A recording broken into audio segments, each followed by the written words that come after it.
गुजरात के मशहूर कस्बा दौलत नगर मेन रोड पर मशहूर मेन गली, जिसे मुस्लिम लीग काफ की गली कहा जाता है, ये गली नदी नालों का मंजर पेश कर रही है। आए रोज गंदा पानी गली में जमा हो जाता है।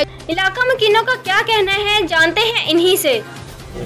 काफी अरसे तो है जदों दा नाला बंद होया ना, सड़क उच्ची हुई है, उसकी वजह नाला नीचा हो गया और वो सारी मिट्टी वो चली गई, वो बंद है, पानी का रस्ता कोई नहीं। बारिश होती पहला गली च पानी आता है, तो जेडे नीवे घर ने उन्होंने वास्ते बड़ी प्रॉब्लम है।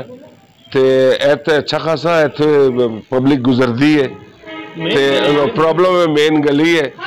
तो असी लोग तो बड़े परेशान है, तो बड़े तंग आ। बड़ी दफा असी जाती तौर पर सफाई कराने सारे घर मिल के, लेकिन वो 2-4 दिन नहीं कटते ना, फिर वैसे तो वैसे ही हो जाता। असी हर बंदे रिक्वेस्ट की, सब नाल रिक्वेस्ट की, जितने साडे है कार मुख्तार लोग हैं ने जेडे पॉलिटिक्स इनवॉल्व ने, उन्होंने सारे नाल गल की। उन्होंने नाला एक दफा साफ कराया सी, उल्टा और सारा गिर गया, बंद हो गया, खराब हो गया, फिर दोबारा ठीक कराना पिया।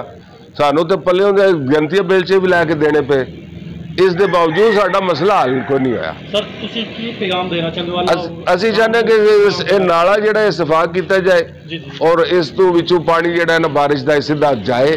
सब बंदा नहीं जो चुधरा विच ने या जो कोई चेयरमैन या कोई चेयरमैन बनने वाला है, ये रिस्पेक्ट नहीं की। किसी ने आख्या जी नाला नवा मंजूर होया है, वो बन जाएगा, ठीक हो जाएगा। किसी आख्या जी इन्हू सफा कर सकते, असी आख्या सानू कोई भी नहीं, सानू नाला बना दो। किसी ने आख्या जी बस है मंजूरी है, एक ने आख्या जी ग्रांट आई है, वो इधर की ग्रांट वो जिधर नहीं जरूरत थी उधर बन गया। जरूरत एक है गली, एक वो गली, सारिया चारिया जिस दिन बारिश होती है खुदा ही हाफिज है साडा। मेरा केडा उच्चा मकान है, खुदा की कसम करके कहना मेरे अंदर पानी जाता है। तलका महकमे नूं की पैगाम देना? पैगाम इहो देना चाहते हैं कि तुहाडी मेहरबानी है, साडे गरीबां लोगों का कोई सोचो। चलो साडे पिंड दे नहीं सोचते, तुसीं कोई साडे भाव ते तक लाओ दे सब कुछ, तो तुसीं इस बारे सोचो, इस नाले नूं तमीर करो या डूंगा करो। नाला छोटा फुट 1.5 नाला है, वो जो दो एक बार साफ कर दूजी बार फिर भर जाता है।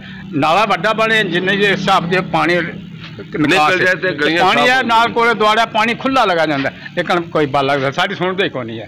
तुहाडे गिल तक है, तुहाडे जरिए असीं सारे अगे अपील करने हैं कि इसदा क्यों करन। उन्होंने मजीद कहा कि मेन गली में गंदा पानी हर वक्त जमा रहता है, जिसकी वजह से हमें गुजरने में सख्त मुश्किलात का सामना करना पड़ता है। नमाजियों को मस्जिद में नमाज के लिए इसी गंदे पानी से गुजरना पड़ता है। अहले इलाका दौलत नगर के मुअज़्ज़िज़ीन ने मीडिया से बातचीत करते हुए कहा कि हमारी बच्चियां और बच्चे इस गंदे पानी से गुजरकर स्कूल जाते हैं। हमारी गली अरसा कई साल से गंदे पानी से भरी हुई है। इंतजामिया की अदम तवज्जो के बाइस ये गली सख्त मुश्किलात के पेश नज़र है। हमारी MNA चौधरी हुसैन इलाही साहब, DC गुजरात महकमा बल्दियात से अपील है कि हमारी गली का फौरी हल करवा के हमें इस गंदगी से निजात दिलवाई जाए। इस गली में मुस्लिम लीग काफ के वोटर सपोर्टरों के 25 से 30 घर हैं, जो इस वक्त सख्त मुश्किलात से दो चार हैं। उनका कहना है कि हमारी इस मुश्किल को हल करवाकर शुक्रिया अदा करने का मौका दिया जाए।